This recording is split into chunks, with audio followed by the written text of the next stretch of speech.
in brief, that of the three characteristics, anicca, dukkha, anatta, in the way I've experienced things, the anicca is the hardest one to really penetrate, because we all assume we know anicca, we think it's the easy one, and because we think it's the easiest one, we don't put enough emphasis on it, and so we don't understand the real anicca.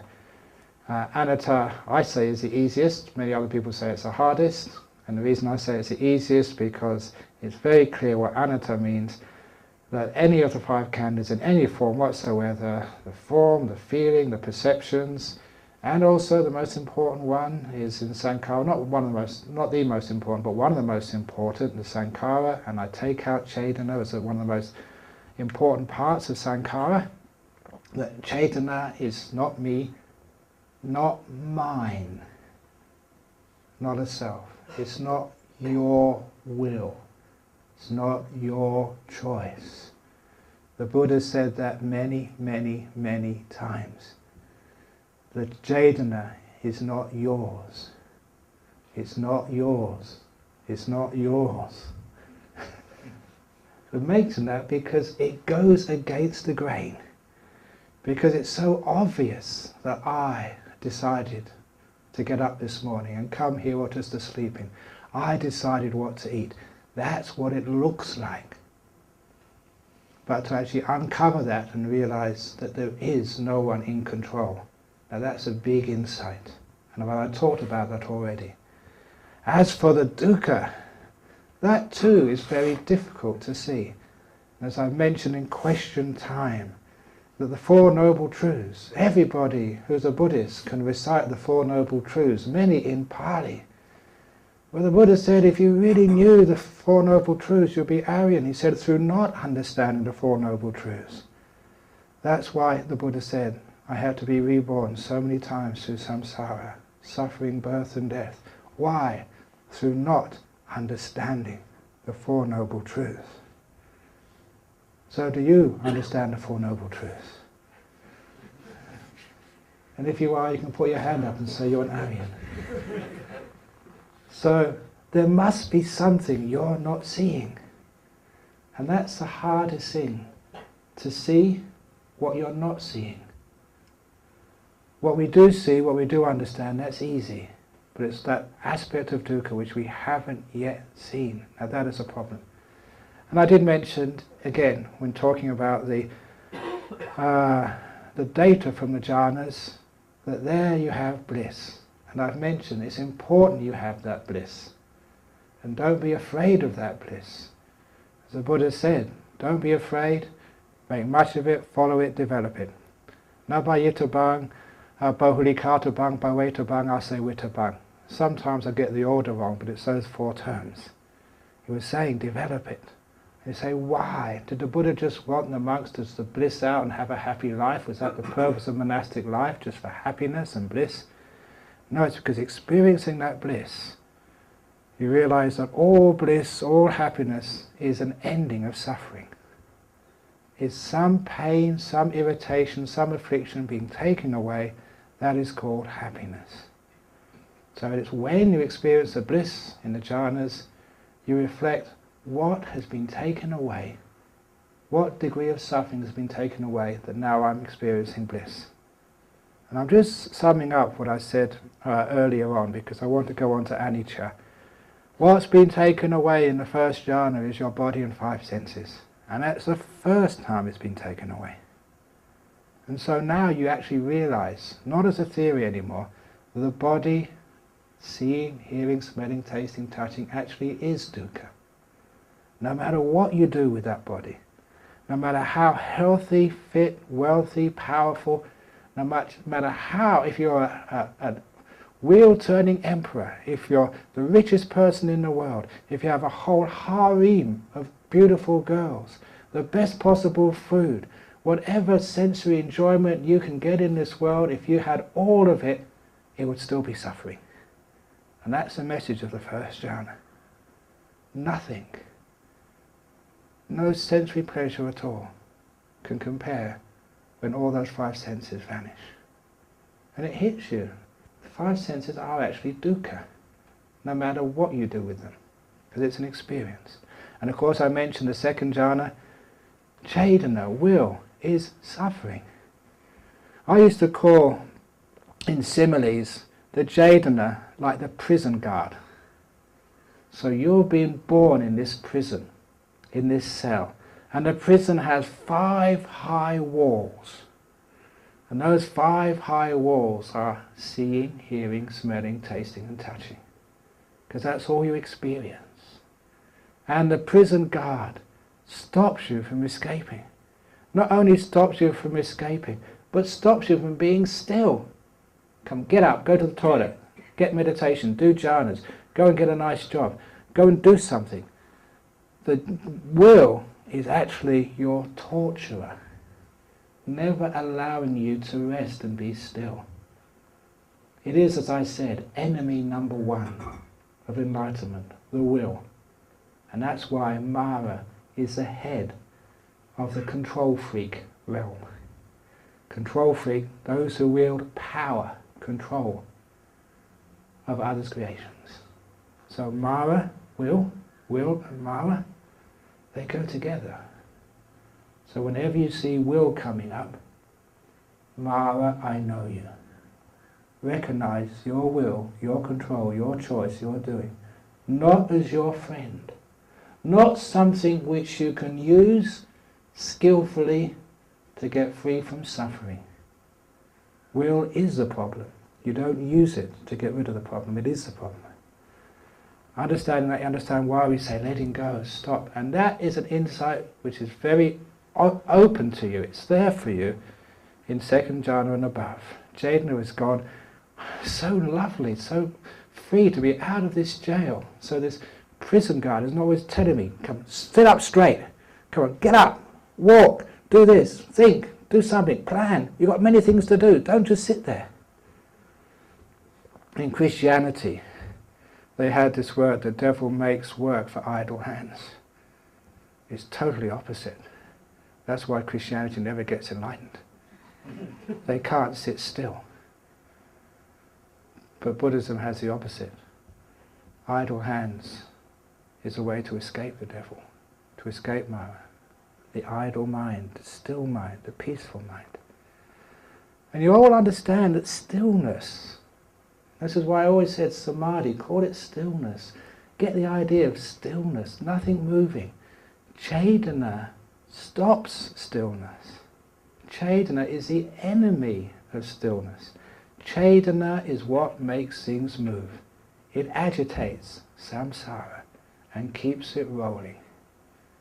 So, calm down. Then you understand that Jhana is dukkha. It's part of the sankharas. The Buddha said that. Panchupadana khandha dukkha. Sankhara is dukkha. Jhana is part of sankhara. Jhana is suffering. Can't you let go of suffering? Can't you let go of the will? Only when you see it as an enemy, as dukkha, can you do that. Which is why that if you see these things, it is much easier to let go. So the fact you've had a hard time on this retreat letting go and getting into jhana, don't worry about that. That's nature, that's part of the course. Because you haven't seen Jhana is dukkha, that's why it's hard to do. Once you've seen that Jhana, will, is suffering, is a problem, it makes it much easier to let things go. You understand why. So when you understand that things like Jhana is dukkha and the 5 senses are dukkha, there's only one thing left to see, which is dukkha, and that's the knowing, especially mano viññāna or citta. Just consciousness is dukkha. And you know the Buddha said that so many times. Consciousness, knowing, is dukkha. But do you agree with that? It's hard to see. Doesn't matter what the Buddha said. The Buddha says, the Buddha says, the Buddha says. But as part of our consciousness actually filters out what we don't want to hear. What doesn't actually fit with our view gets filtered out. And it's only when, again, you get the jhanas, you see it just so clear that every time your consciousness loses some part of itself, it's more happy. And again, this is what happens, especially in the arupas. Your consciousness starts to disappear. just like peeling an onion. And as you peel the onion, the lighter it gets, the more happy it gets. So you peel another bit and it gets even more happy. You realize that consciousness is dukkha. What that does, it gives you the very clear understanding that if you think that once you've parinibbanaed, after the cessation of all, that you can be conscious and enjoy it afterwards, you really, what a dumb idea that is. There cannot be an amateur citta. If all cittas, all consciousness is suffering, then an amateur citta, a deathless suffering, is torture. It's like going to hell. Once you've seen that, you don't want to have consciousness continue. You can't wait for it to cease. And that's called parinibbana. The cessation of all the five khandhas, which includes consciousness, which includes mind, it ceases. And it never fails to amaze me how some really, really good monks just can't see that. Why do they believe in like an amateur citta? Like after you parinibbana, you're aware but no suffering. And to me that's just like crazy wisdom again. It just can't happen. If you're aware, you suffer. If you're conscious, it's dukkha. You see that. Buddha told that many times. But the reason why even many monks, for many years, great meditators, still see that is because they want to see it. It's called bhava tanha, the craving to exist. We want to be so much. And you can come up against that craving to exist. You've already experienced that many times when you've had fear come up in your meditation. Nimitta's coming up, you get afraid. Why are you afraid? Why are you afraid? You're getting close to jhanas, you're going to get great bliss. What's there to fear?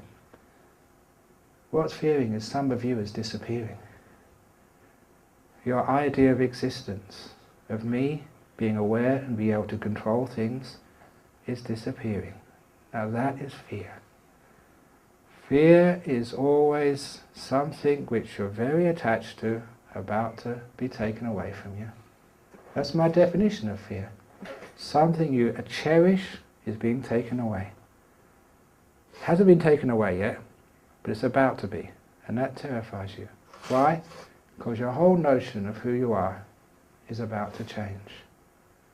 These ideas you cherish, not for just for years, for lifetimes, are being torn away from you. And that's very uncomfortable, very fearful, but incredibly worthwhile. Please let it happen. And realize that these things you're being attached to were just shitty stuff, and I use that. Even the Buddha called, the milha sukha. And it was coarse word, like piss, happiness. I'm using a very coarse English word, so when you translate, coarse Sinhalese.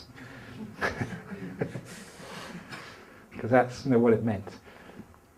And once you realize that these things are being taken away from you, and you realize that's because of bhava tanha, the craving to exist, you understand the resistance to cessation, the resistance to allowing everything to stop. I've sometimes said that most human beings, we want to find a corner of samsara, even the smallest amount where we can exist and be happy ever after. So we've worked so hard to get enlightened, we want to enjoy it afterwards. Unfortunately, it doesn't work that way. We have to let everything go and let things cease. And it's only at the attainment of so one, when you realize there's nothing here, that you can actually let cessation happen. Otherwise, cessation can't happen. Because you won't let it happen because you think you are. The bhava tanha is far too strong. But that was just talking about suffering, and I wanted to spend most of this talk on anicca. And I wanted to mention this because so many people think they understand anicca, they're doing anicca sanya.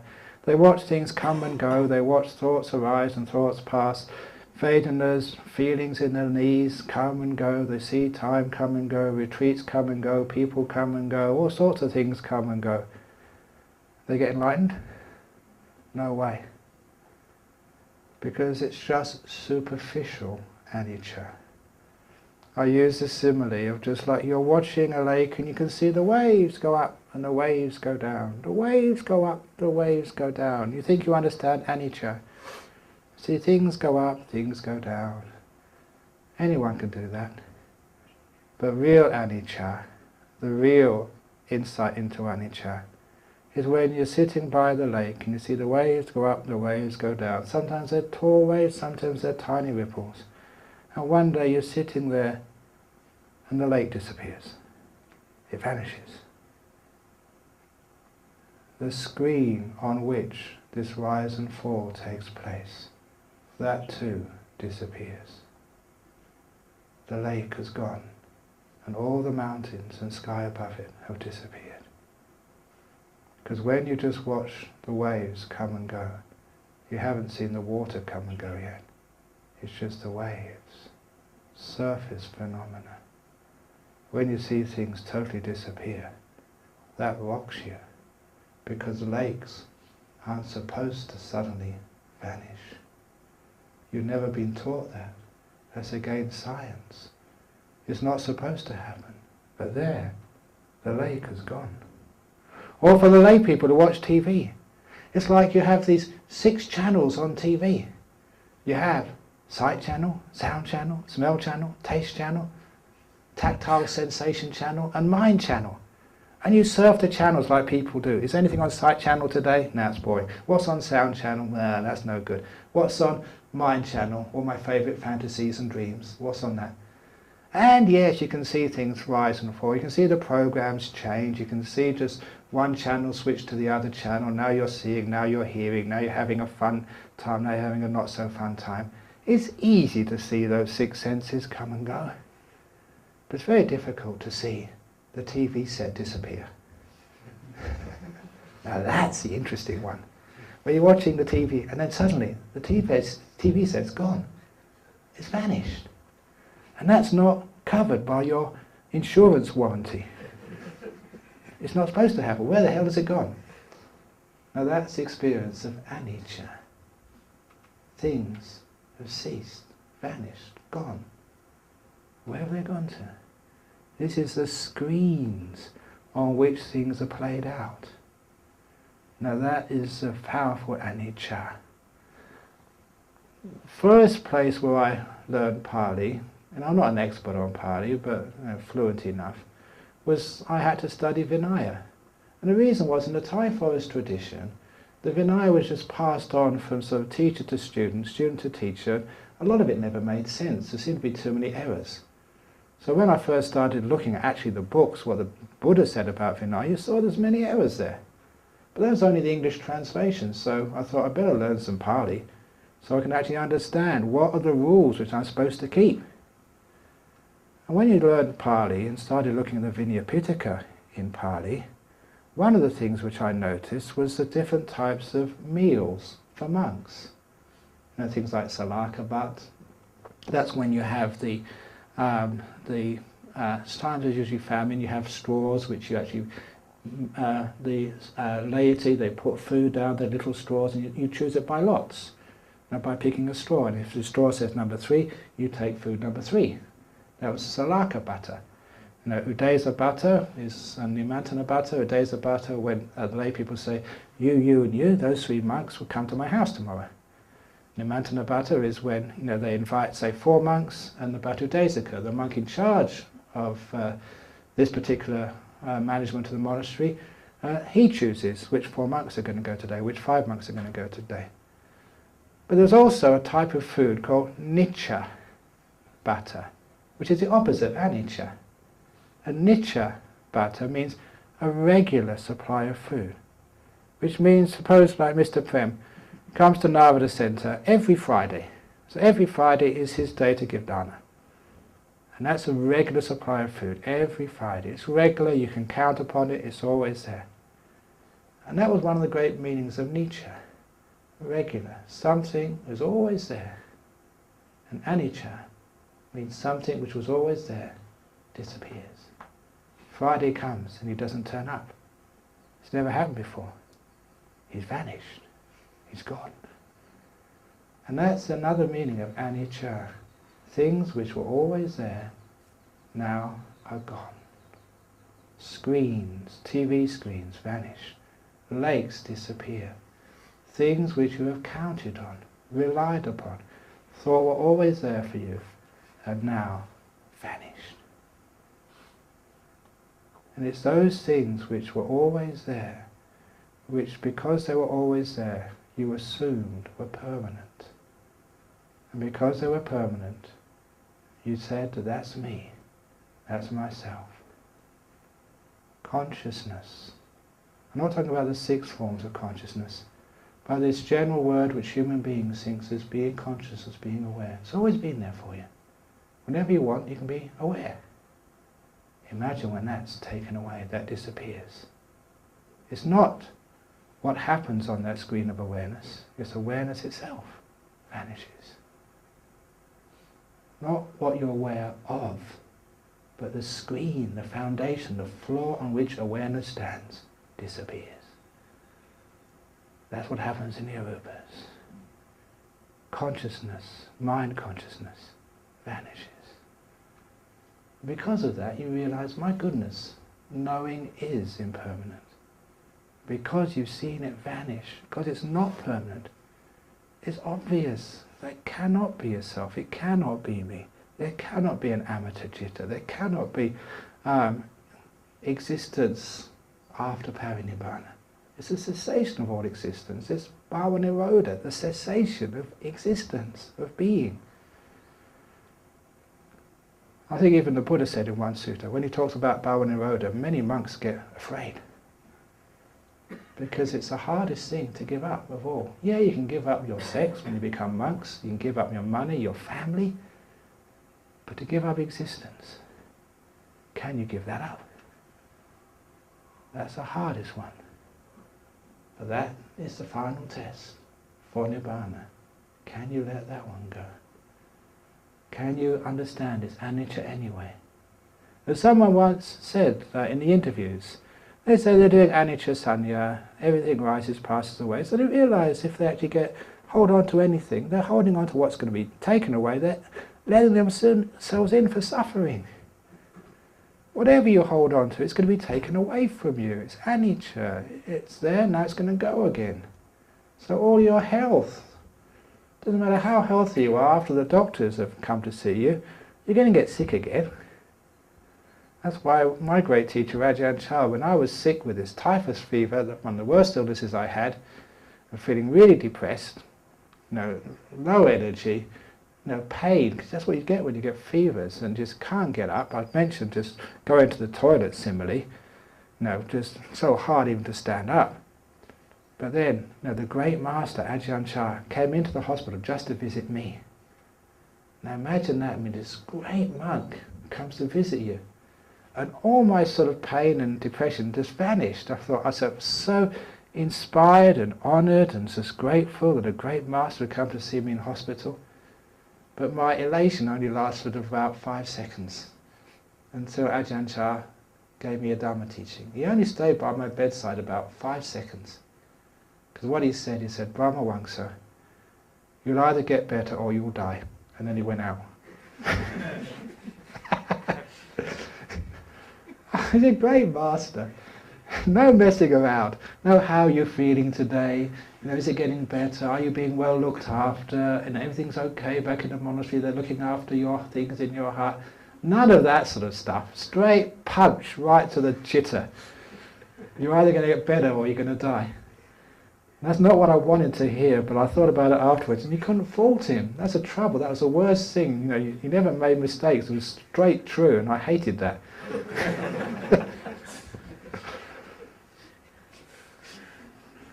So when you are sick, it's not going to last. You're going to get better or you're going to die. Otherwise it's not going to last. So what's the big problem? Health and sickness, sickness and health, youth, old age, all that sort of stuff. So it is true, whatever you hold on to, you're opening yourself up for suffering. So at least as a monk we should have very few attachments, the very least of possessions, the very least of not physical possessions but even spiritual possessions as well. Anyone who's a spiritual materialist, anyone who's very proud they're a soul one, is going to be taken away from you when you find out you're not. And that suffering is anicca. Don't hold on to anything.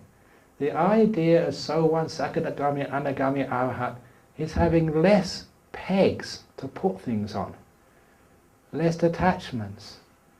You're becoming much more like the lotus. Nothing sticks to you. And when nothing sticks to you at all, you can have no attachment because the mind is totally Teflon. Not even Arahat sticks to you. It falls off. Now that's an Arahat. If you understand what I'm talking about, there's total gone. Now this is actually when we're talking about anicca. That superficial type of anicca, many people can understand, but the deeper type, when things disappear, that shocks you. And this is jhana experience, classic jhana experience. You're going in there and this is weird.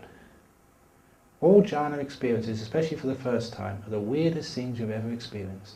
Yeah, you're aware, but it's totally different than anything you've known before. That's why it shocks you afterwards. Why many people will say, that was huge, but what the hell was it? Because your reference points, where you compare things, is just so difficult.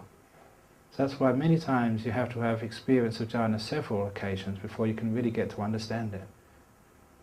First time it just blows you away that something like that could happen. It is like the lake has vanished. Where is that gone?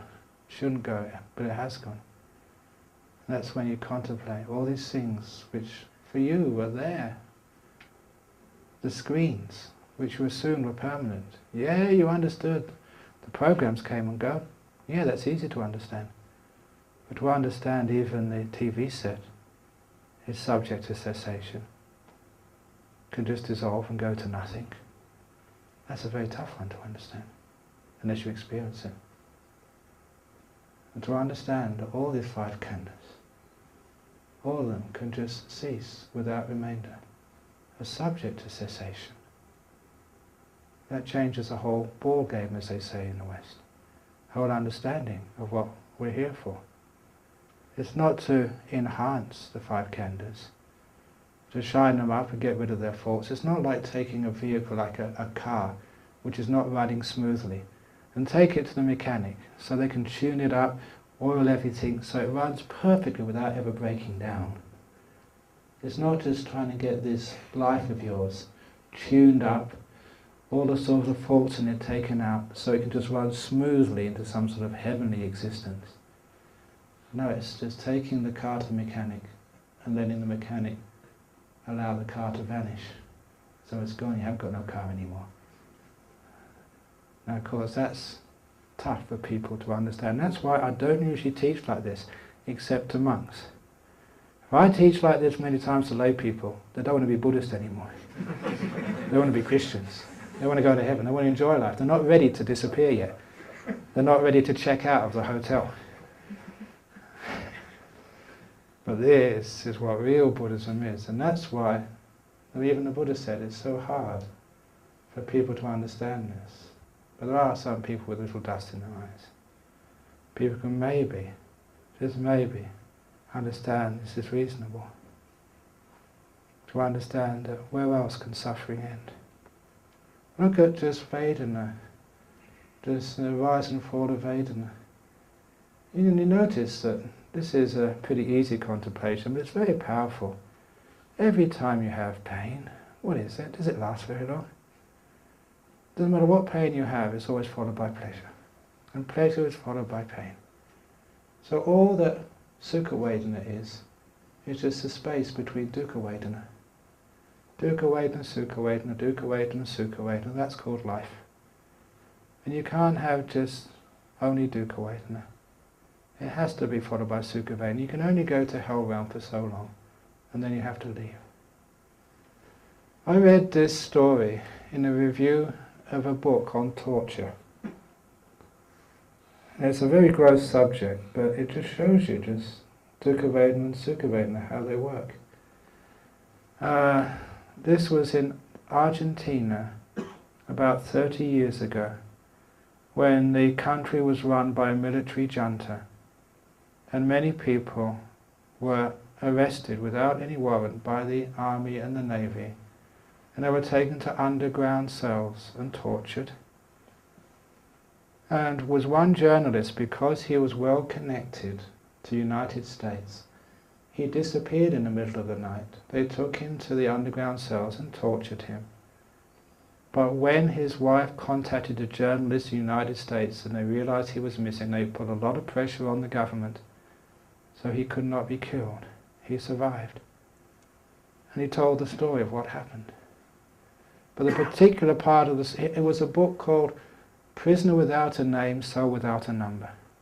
It's a very interesting book on torture, but the particular passage which really gave me an insight into Sukha and Dukkha and the Vedana. He'd been in this underground torture chamber for weeks or months, being put on these electric shock machines, regularly to torture him. They didn't need any information, it was just pure sadistic ill will. But one day, the prison guards gave him a letter from his wife. And he said, when he recounted this experience, that because of his views, which he published in the newspaper, he'd given explicit instructions to his wife, if ever I'm arrested and disappear, don't write to me, please don't write to me. She did not keep that advice, and this is what happened afterwards. He read that letter in his prison cell, and that just made all the torture so much more painful. It gave him something to contrast the painful experiences he was going through day after day, the memory of the life at home with his wife and family. He had blotted that out. And because now he could remember Sukha, the Dukkha became even more painful. And that is why, I shouldn't be saying this, but people who know about torture, you don't just torture people. You give them their favourite meal, show them their favourite movie, and then you torture them again. That makes it hurt so much more. That's because Sukha and Dukkha, they run after each other. You cannot have one without the other. So that's why when you are suffering, it won't last. When you're having happiness, it won't last. You can't have perfect happiness. It's totally impossible. So understanding that, you totally detach from Sukha and Dukkha. Sukha Dukkha itself is Dukkha. You can never have any freedom from that, except when all Sukha Dukkha, all Vedana vanishes. That's the only time you have any freedom.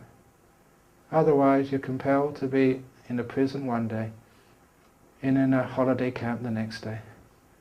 One moment in heaven, the next moment in hell. And then for many of you that's been like this retreat. One moment, beautiful nimitta, next minute, I can't get anywhere, can't get anywhere, can't get anywhere. Welcome to samsara. It goes round, remember. You can't always stay at the top. You can't always have jhana, jhana, jhana, jhana, jhana. Yeah, you get to the top of the wheel, you get jhana, you've got to go underneath again, then you go up again. Sukha Dukkha. Now that anicca sanya means you're not so controlling of happiness and suffering anymore. You just can't control it, actually you just make it worse. The more you try to control Sukha Dukkha, you just make more dukkha for yourself. When you just leave it alone, it's just ordinary Sukha Dukkha. So it's not too much problem. But it's still a problem. And once you see that, you can't do anything about this world. It's always going to have suffering, it's always going to have happiness. In whatever realm of existence you get reborn into. It makes it very clear that the only thing a person can do is to stop all of this conscious experience. See, it is subject to cessation. It's a big relief. Yang kinchi samudaya dhammang sabantang nirodha dhammante. Oh, thank goodness for that. All that is subject to arise, the five khandhas, is subject to cessation. Whoopee! There's an end to suffering. So then that's obviously the experience of stream winning.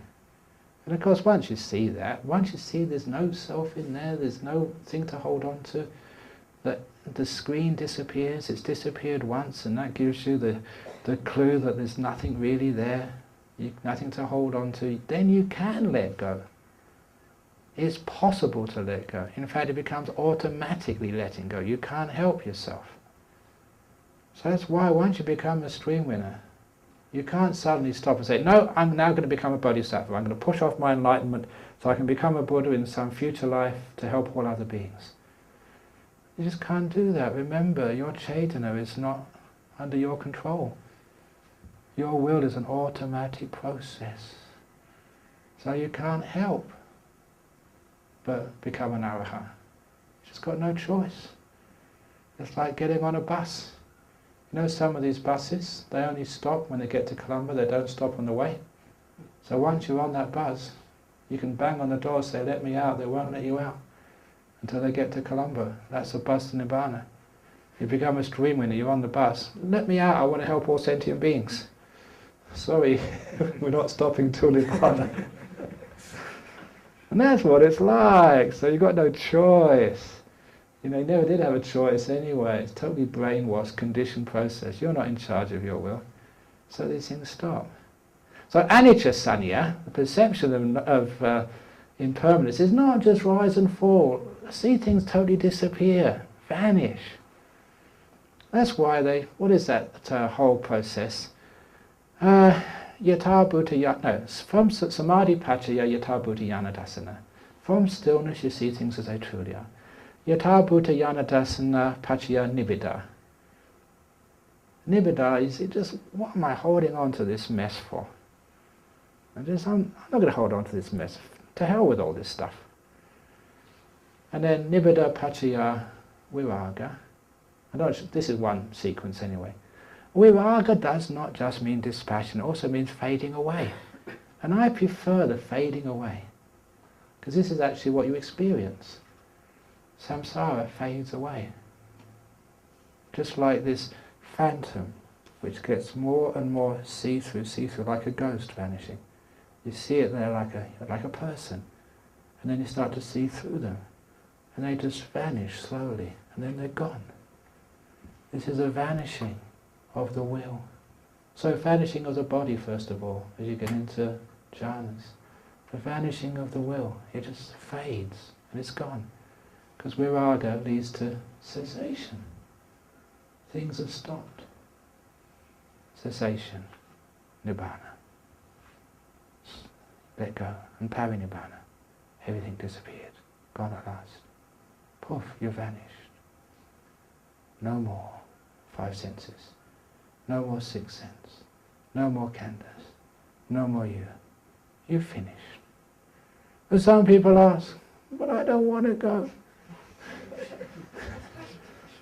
You've got no choice, sorry. I've already brainwashed you enough. Too late now. But sometimes the people ask, well, isn't that just what they call annihilation? And of course that's what people ask to the Buddha, and they say, this is annihilation. It's not annihilation. Annihilation is destroying something which is already there. It's not annihilation, it's cessation. It's just a process which is now finishing. No one is being destroyed. You're not destroying the self. You're just letting go of the delusion, the illusion. There was nothing there to begin with. And to finish off anicca, or this particular session, is one of those great experiences which I had with my teacher Ajahn Brahm. On this series of talks I've given lots and lots and lots and lots of information, because we're only together for a short time, then I have to go somewhere else. That's why I packed in a lot and lot of information. But when you're living with a great teacher, you don't get the best teachings from the discourses. It's just when you're with a person, and every now and again they just hit you with 1 or 2 important sayings. Just like I mentioned, Ajahn Brahm, when he went to visit me in hospital, you either get better or you'll die. Like I encourage that, if you visit a fellow monk who's very sick, please do that to them. Don't go and say to your best friend who's a monk, how are you doing today? Even if it's a Mahanayaka. If it's a Mahanayaka, go and see them and say, Venerable Sir, you're going to get better or you're going to die. You might not get any promotion in the ranks, but I certainly appreciate it. Especially if they're a forest monk, a meditator. Just tell it as it is. So the best teachings I got from a monk like Ajahn Chah was just anecdotes, just not a formal teaching, but when he said something to you which really hit home. And on this particular occasion, it's a famous story, I wrote about this in the book Mindfulness, Bliss and Beyond. Towards the end of my teacher's teaching career, he got a stroke. He had water on the brain. He was actually working too hard. So please don't work your monks too hard.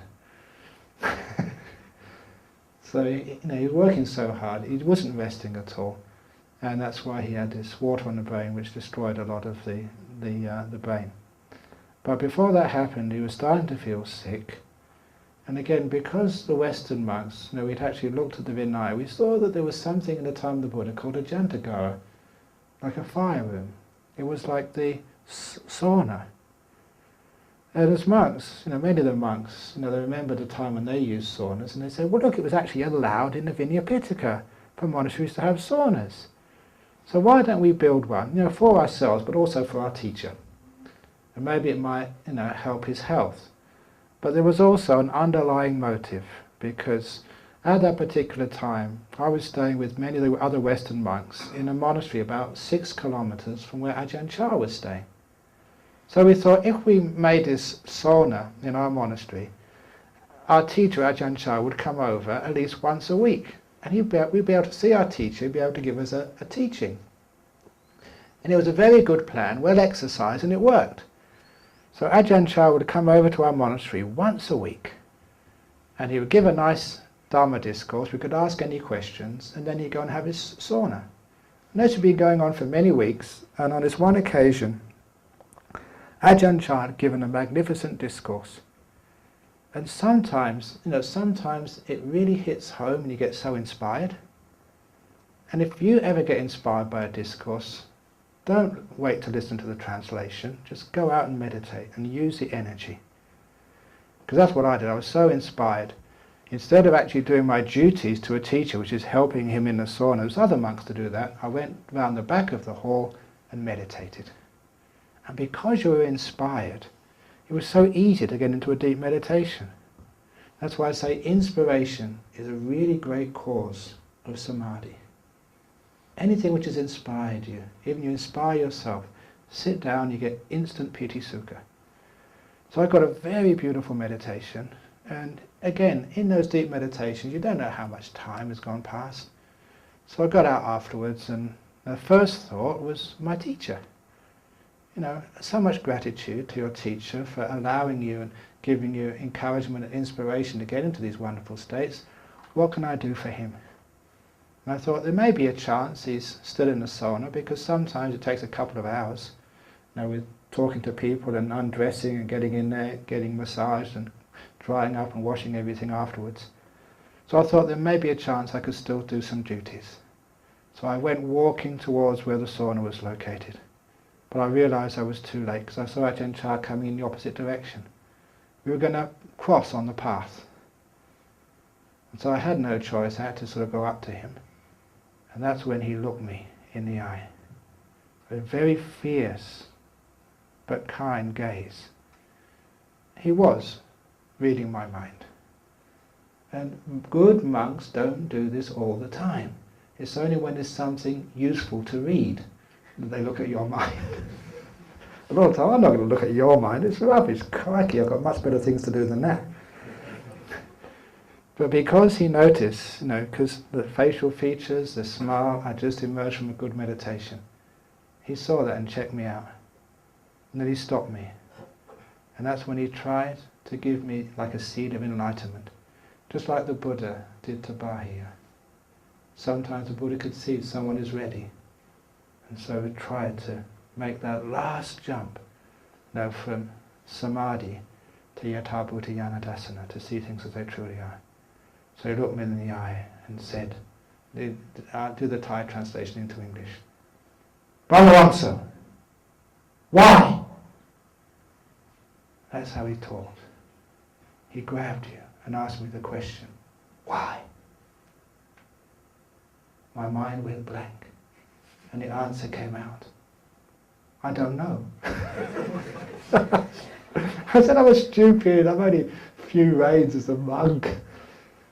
Now, great teachers will never scold you. Great teachers just laugh at you. So he burst out laughing, these stupid monks. You know, we were so stupid in those days, we caused him so much happiness. He had so many reasons to laugh. So you never upset the teachers, you just make them burst out laughing with your stupid antics. So then he screwed up his face again. And he said, Brahmavamsa, I will tell you the answer. So if anyone ever asks you the question, why? This is the correct answer. And I was really interested now. I was getting personal teachings from one of the great monks. The answer to the question, why? So I was really listening. And he said, Brahmavamsa, the answer to the question, why, is... You interested? The answer to the question, why, is... There is nothing. There's nothing there. He looked at me. He said, do you understand? I said, yes. He said, no you don't. That was a great time with a great teacher. And then he walked off. He left his stupid disciple to think about this for years and years and years. And of course you do contemplate such great teachings. And that's much better than what you see in the suttas. It's live teachings. It gets right inside of you. You think, what the hell did he mean? Why? There's nothing.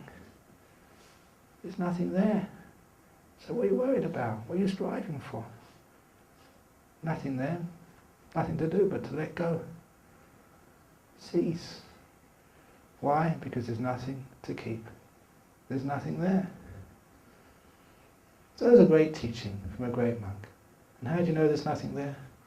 To see everything disappear. And please, don't give nothing a name. Because some people think that nothing is a place you go to. Nowhere is the realm called Nibbana.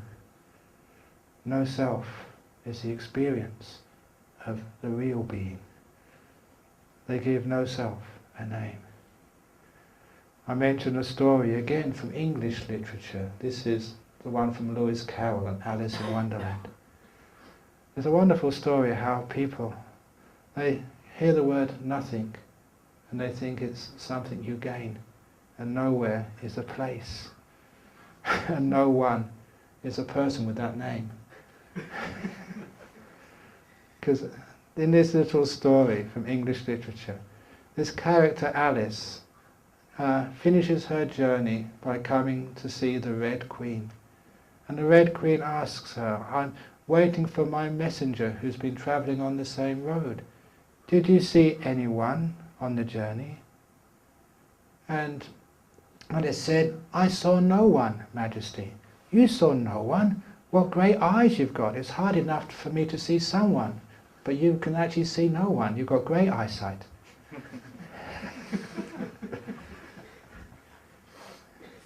But I'm looking for my messenger.